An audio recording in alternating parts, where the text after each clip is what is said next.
विद्यार्थी नमस्कार, कैसे हैं आप लोग। उम्मीद करता हूं आप सभी बहुत कुशल से होंगे।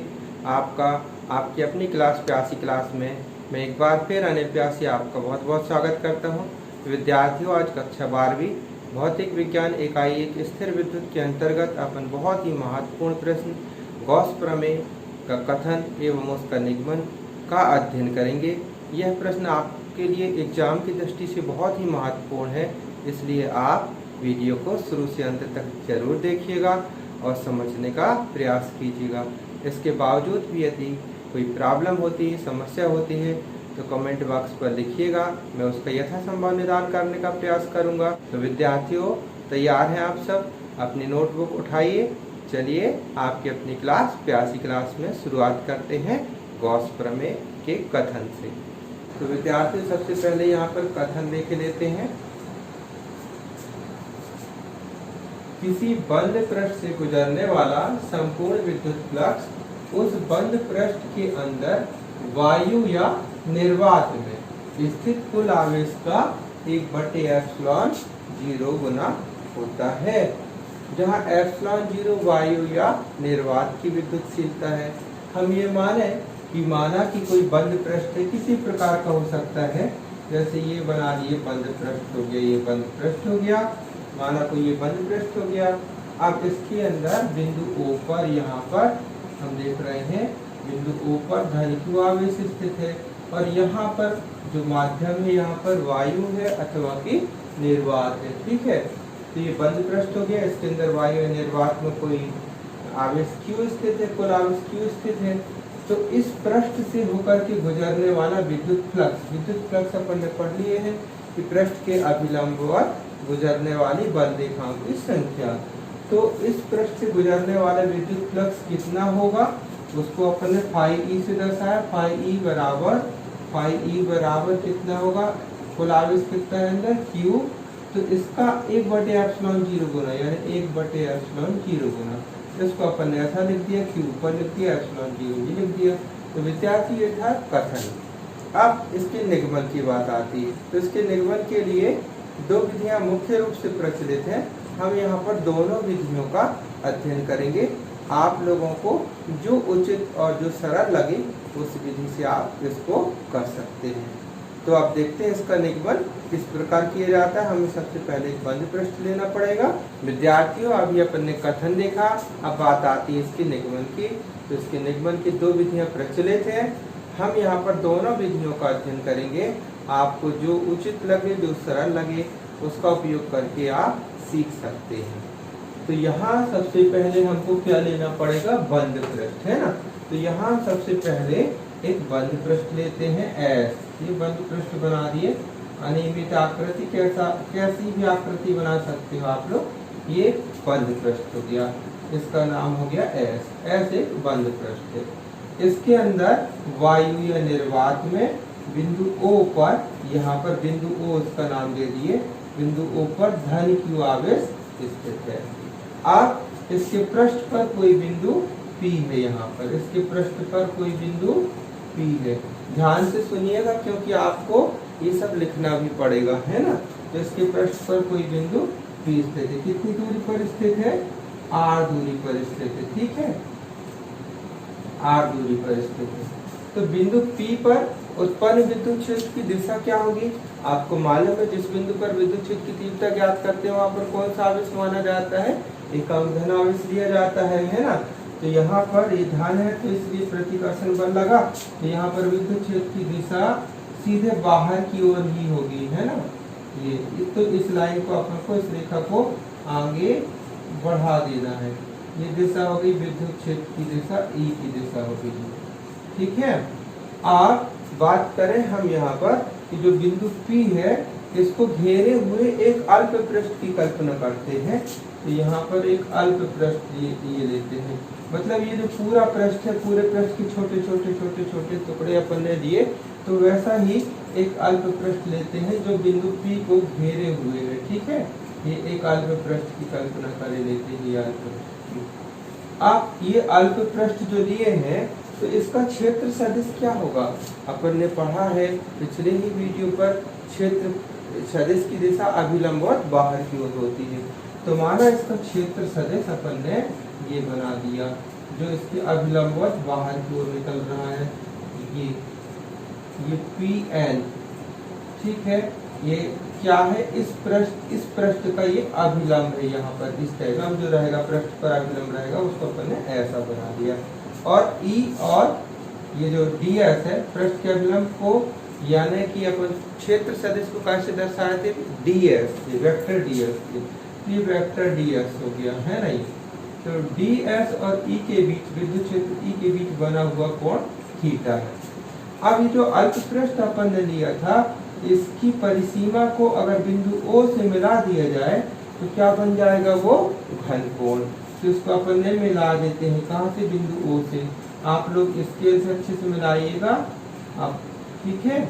यहाँ पर अपन ने इसको इससे मिला दिया और ये वाले पॉइंट को और थोड़ी सा ये अपन यहाँ से आना चाहिए।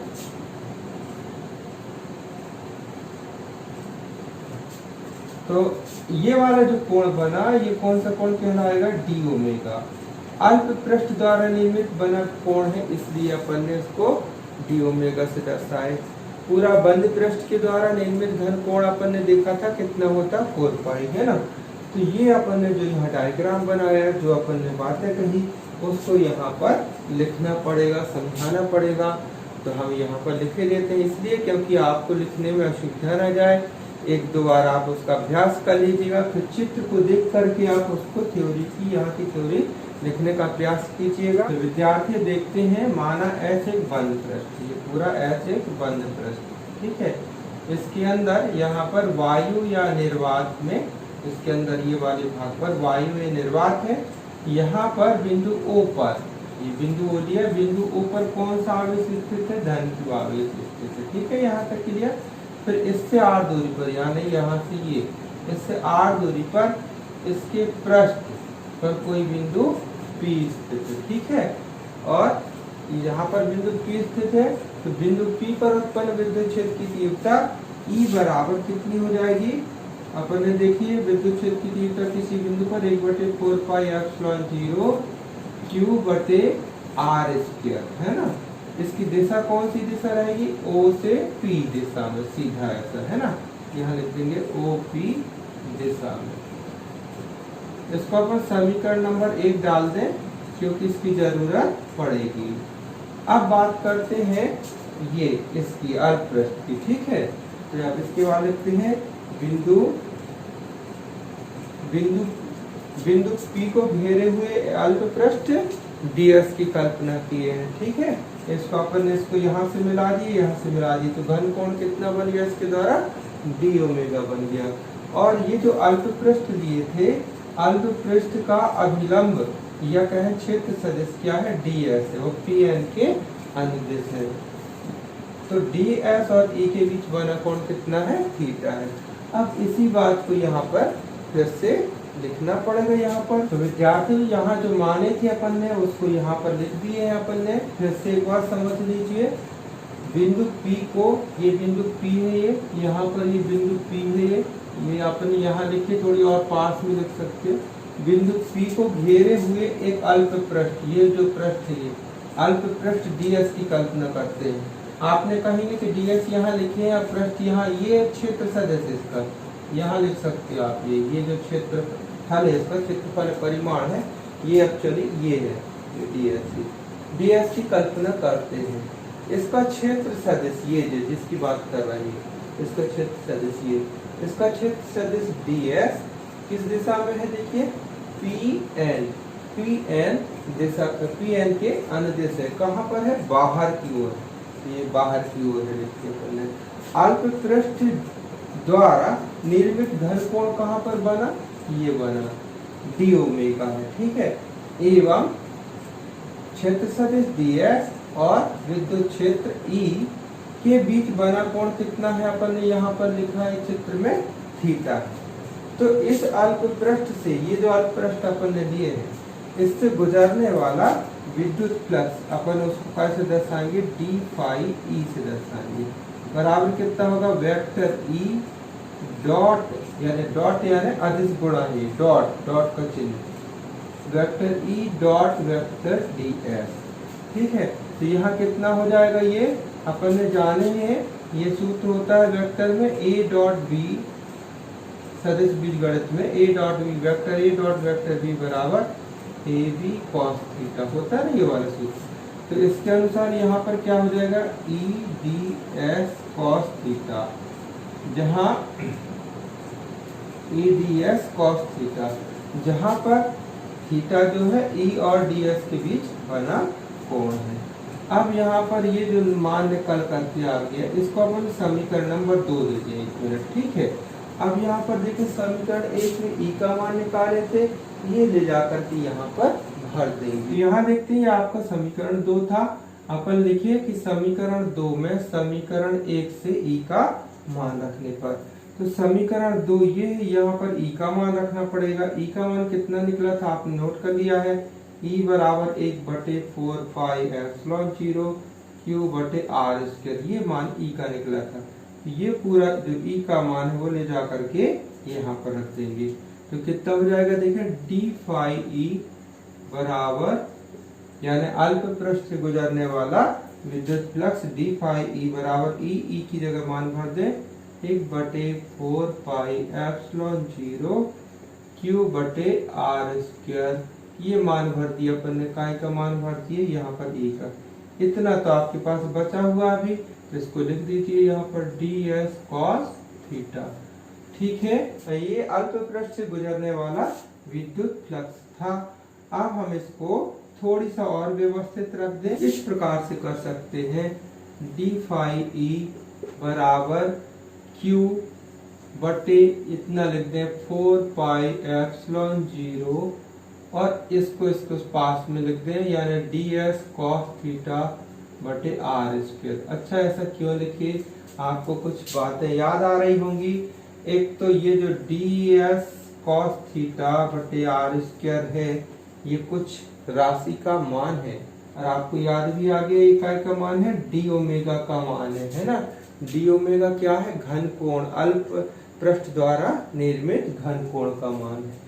तो इसलिए हमने इसको व्यवस्थित कर दिया, क्योंकि इतना मान अपने पास मिल जाएगा, और क्यू अपने गॉस थ्योरम में आएगा ही ऊपर। ठीक है, तब आगे की स्टेप देखते हैं। ये अल्प पृष्ठ से गुजरने वाला विद्युत फ्लक्स था इतने से, लेकिन हम कहें कि पूरे पृष्ठ से गुजरने वाला विद्युत फ्लक्स कितना होगा, तो चूंकि इस पृष्ठ को ऐसे बहुत सारे छोटे छोटे टुकड़ों से मिलकर के माना गया है, और उन सभी टुकड़ों से गुजरने वाले विद्युत फ्लक्स का अगर योग कर देंगे तो इस संपूर्ण विद्युत फ्लक्स से इस संपूर्ण पृष्ठ से गुजरने वाले विद्युत फ्लक्स का मान आ जाएगा, जिसको अपन फाई ई से दर्शाएंगे। तो ऐसा करने के लिए हमें गणित में समाकलन की क्रिया करनी पड़ती है। तो यहाँ पर अपन इसको इस प्रकार से लिखेंगे कि संपूर्ण, इसलिए संपूर्ण पृष्ठ से गुजरने वाला विद्युत फ्लक्स, इसको अपन काय से दर्शाएंगे, फाई ई से दर्शाएंगे, फाई ई बराबर, इसका अपन को ये संपूर्ण पृष्ठीय समाकलन करना पड़ेगा। ये अपन ऐसे करके ये करते हैं, ये ऐसा लगाए अपन ने ना, ये तो हुआ समाकलन का चिन्ह, ऐसा किए तो संपूर्ण हो गया, ऐसे लिख दिए तो सरफेस यानी पृष्ठीय समाकलन। ठीक है, तो संपूर्ण पृष्ठीय समाकलन संपूर्ण से कर देंगे, तो इसका समाकलन कर देंगे इतने का, तो पूरे पृष्ठ से गुजरने वाला विद्युत फ्लक्स हो जाएगा। तो ये मान यहाँ पर रख दें, Q बटे 4 pi epsilon 0 D S cos theta बटे आर स्क्वायर, कॉस थीटा बटे आर स्क्वायर। ये पद को बाहर निकाल लें, क्योंकि Q तो एक ही है, जितना कुल आवेश ले लिए थे तो उस पर कोई प्रभाव नहीं पड़ना। 4 पाई नियत संख्या, एप्सिलॉन 0 भी नियत संख्या, तो ये पद समाकलन के बाहर अपन ने निकाल लिया। तो फाई ई बराबर Q बटे 4 पाई एप्सिलॉन 0, ये बाहर निकालिए। तो अब अंदर समाकलन के अंदर इतना कितना बचा, ये वाला पद बचा हुआ। ठीक है, इतना बचा डी एस कॉस थीटा बटे आर स्क्वायर। अब ये क्या मान हो जाता है, अपन ने अभी देखा, ये अल्प पृष्ठ द्वारा निर्मित घन कोण, यहाँ लिख देंगे चूंकि अल्प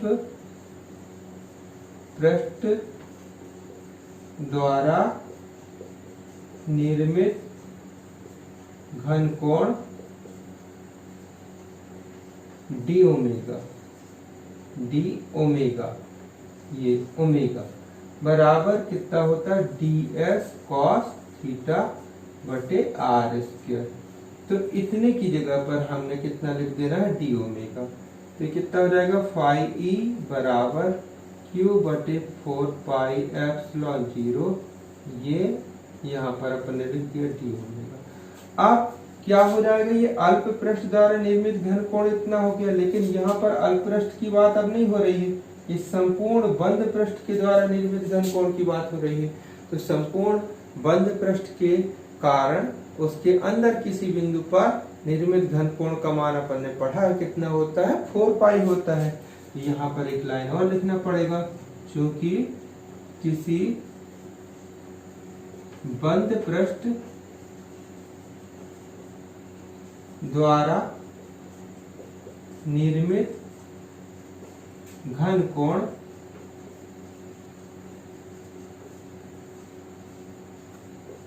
कोण बराबर 4 पाई। ठीक है, तो ये यहाँ पर अपन लिख देंगे, यहाँ पर इसकी जगह पर कितना हो जाएगा, देखें, फाई ई बराबर क्यू बटे 4 पाई एप्सिलॉन 0 तो लिखा है। अब यहाँ पर इसकी जगह पर कितना आ गया, 4 पाई। बस एक लाइन बची, कैलकुलेशन करेंगे आपको उत्तर आ जाएगा। ठीक है, क्या हो जाएगा, 4 पाई कैंसिल हो जाएगा, तो हो जाएगा फाई ई बराबर क्यू बटे एप्सिलॉन 0। ये जो मान आ गया, ये काय का नियम हो गया, यही तो गॉस प्रमेय का कथन कहता है। किसी बंद पृष्ठ से गुजरने वाला संपूर्ण विद्युत फ्लक्स उस पृष्ठ के अंदर स्थित कुल आवेश का 1 बटे एप्सिलॉन 0 गुना होता है। तो विद्यार्थियों, एक विधि ये थी। उम्मीद करते हैं कि ये विधि आपको समझ में आ गई होगी, और यदि कोई प्रॉब्लम हो तो लिखिएगा। अब इसको हल करने की एक दूसरी छोटी सी विधि और देख लेते हैं। तो विद्यार्थी, यहाँ पर अपन दूसरी विधि देखते हैं। उस विधि में अपन बंद पृष्ठ तो लिए थे, लेकिन वो अनियमित आकृति का था। यहाँ पर हम एक गोलीय पृष्ठ लेंगे। तो माना एस एक गोलीय पृष्ठ है, जिसका केंद्र O तथा त्रिज्या R है। ये त्रिज्या R, त्रिज्या R है, जिसके केंद्र O पर धन Q आवेश स्थित है। जिसके केंद्र O पर वायु या निर्वात माध्यम है अंदर, और यहाँ पर केंद्र O पर धन Q आवेश स्थित है। ठीक है, आप इसके पृष्ठ पर और इसके पृष्ठ पर कोई बिंदु P स्थित है। यहाँ पर अपन ने ले लिया बिंदु P। अब होगा क्या कि O पर स्थित धन Q आवेश के कारण बिंदु P पर जो विद्युत क्षेत्र की तीव्रता की दिशा होगी वह अभिलंबवत बाहर की ओर ही जाएगी, ये इसी दिशा में जाएगी E। ठीक है, अब बिंदु P को घेरे हुए एक अल्प पृष्ठ की कल्पना करते हैं। ये अल्प पृष्ठ की कल्पना करेंगे तो इस पृष्ठ का जो क्षेत्र सदिश निकलेगा, एरिया वेक्टर ds, वो भी इसी दिशा में होगा। ds दोनों इसी दिशा में रहेगा। तो E और ds के बीच कोण कितने उसका बनेगा, देखिए E भी इस तरफ है और ds भी इसी तरफ है, ये पूरा। तो इन दोनों के बीच बना कोण 0 डिग्री का रहेगा। विद्यार्थी, यहाँ पर ने जो बनाया उसको थोड़ी सा वर्णन कर दिए।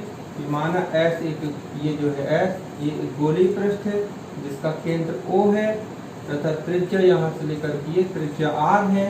इस गोलीय पृष्ठ के अंदर यहाँ पर इस पूरे भाग में वायु या निर्वात है, और इसके केंद्र O पर, गोले के केंद्र O पर यहाँ पर ये धन Q आवेश स्थित है, और गोले के पृष्ठ, ये जो पृष्ठ है गोले के पृष्ठ पर, ये गोले के पृष्ठ पर कोई बिंदु कौन सा स्थित है, P स्थित है। तो P पर स्थित विद्युत क्षेत्र की तीव्रता कितनी होगी, 1 बटे 4 पाई एप्सिलॉन 0 Q बटे R स्क्वायर। यहाँ दिशा लिख देंगे, कौन सी दिशा में, OP दिशा में, OP दिशा में। अब ये जो अल्प पृष्ठ है बिंदु P को, हाँ यहाँ पर ये लिखे हैं तो बिंदु P को घेरे हुए का अल्प पृष्ठ ds की कल्पना करते हैं।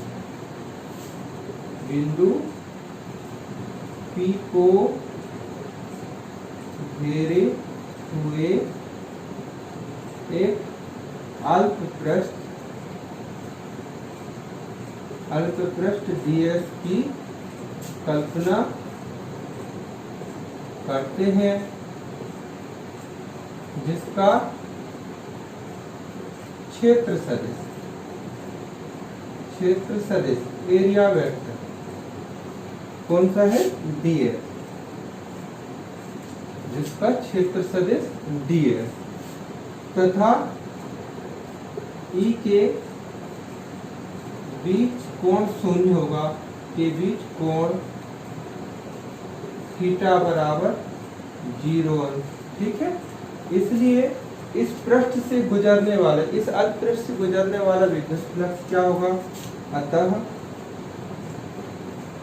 अल्प पृष्ठ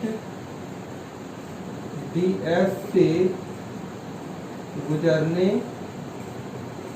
वाला विद्युत फ्लक्स कितना हो जाएगा, d फाई e बराबर कितना हो जाएगा, e vector e dot ds लिखेंगे। ठीक है, तो यहाँ कितना बन जाएगा, ये d फाई e बराबर e ds cos थीटा। अब cos थीटा का मान कितना, 0 डिग्री है, तो कितना हो जाएगा, d फाई e बराबर e ds। क्यों हो जाएगा, इस साइड में रीजन दे देंगे, क्योंकि cos 0 अंश बराबर 1 होता है। ये वाला पद हट गया, ये हो गया आपका, ये शुरू में बना था इसको समीकरण नंबर 1 डाल दिए और यहाँ पर समीकरण नंबर 2 डाल दिए। वह जो काम उस डेरिवेशन में किए थे वही इसमें करेंगे कि जो E का ये मान निकला है यहाँ पर अब भरना पड़ेगा अपन को। तो अब लिखेंगे समीकरण 1 और 2 से। तो विद्यार्थी अब यहाँ पर करेंगे क्या कि समीकरण 2 से, ये जो समीकरण 2 बना था, समीकरण 2 में समीकरण 1 से, ये जो पहले बना था समीकरण 1 आपने नोट कर लिया है, तो समीकरण 2 में यानी इसमें समीकरण 1 से E का मान, ये जो E का मान निकला है इसको यहाँ पर रखने पर, तो यहाँ पर अपन मान भरते हैं, तो क्या हो जाएगा, d फाई e बराबर, ये E का मान भर दें अपन 1/4 पाई एप्सिलॉन 0 q बटे r स्क्वायर। ये मान हो गया यहाँ पर इतना। अब यहाँ इसको ब्रैकेट बना दें और बचा क्या था, ये वाला भाग बचा था, ये हम ds। ये क्या है, d फाई e क्या है, अल्प पृष्ठ से गुजरने वाला विद्युत फ्लक्स। अब हम पूरे पृष्ठ के कारण गुजरने वाले विद्युत फ्लक्स लेंगे, तो कहेंगे इसलिए संपूर्ण गोलीय पृष्ठ से गुजरने वाला कुल विद्युत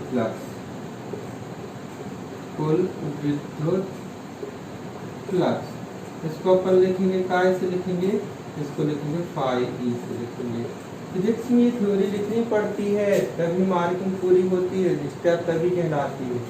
तो ये संपूर्ण विद्युत फ्लक्स फाई ई कैसे निकले, क्या करें, देखें एक छोटा ये गोले का एक छोटा भाग है, इसके कारण फ्लक्स निकाल दिए, फिर इसके कारण, फिर इसके कारण, ऐसे ऐसे सभी टुकड़ों के कारण गुजरने वाला फ्लक्स निकालेंगे और उनको जोड़ देंगे तो क्या निकल आएगा, पूरे गोले के कारण फ्लक्स निकल आएगा। तो इस क्रिया को अपन समाकलन कहते हैं। और चूंकि पृष्ठ के छोटे छोटे टुकड़ों को जोड़ा जा रहा है इसलिए पृष्ठीय समाकलन कहेंगे। तो अपन ने ये बनाया, ये चिन्ह हो गया संपूर्ण के लिए और ये S लिख दिए पृष्ठीय समाकलन। तो यहाँ पर इसका समाकलन होगा, आपको यहाँ पर ये पूरा मान लिख देना है, 1/4 पाई एप्सिलॉन 0 q बटे r स्क्वायर। ये लिखिए, बाहर जो ds लिखा था इसको भी लिख दीजिए। ठीक है विद्यार्थी, ये निकला पृष्ठ के कारण कुल विद्युत फ्लक्स। ठीक है, अब इसको देखिए, एक दो लाइन और बची है, बहुत सरल है अब इसकी बात। तो देखिए फाई ई ये लिखे रहने दिए, यहाँ पर ये क्यू, ये ऊपर क्यू कहलाया और नीचे क्या कहलाया, 4 पाई एप्सिलॉन 0 आर, है ना। तो 4 पाई एप्सिलॉन 0 आर स्क्वायर, ये आर स्क्वायर इतना कहलाया। अंदर कितना बचा, ये ds बचा, यानी पृष्ठीय समाकलन का चिन्ह ये तो बचा s और यहाँ पर ds। अब ये क्या कहा जा रहा है यहाँ पर, ds यानी जो ये छोटा सा टुकड़ा निकला था इसका क्षेत्रफल, ये इसका क्षेत्रफल, ये क्षेत्रफल है ds इसका, ठीक है। मैं यहाँ पर इसलिए नहीं बनाया हूँ क्योंकि आप सोचेंगे ये भी ds ये भी ds क्या है, जबकि ये ds क्षेत्र सदिश था और इतने का जो क्षेत्रफल निकलेगा वो ds। तो विद्यार्थियों यहाँ पर छोटे छोटे टुकड़ों का क्षेत्रफल अगर निकाल करके जोड़ेंगे तो क्या बन जाएगा, पूरे पृष्ठ का क्षेत्रफल बन। तो चूंकि गोलीय पृष्ठ का क्षेत्रफल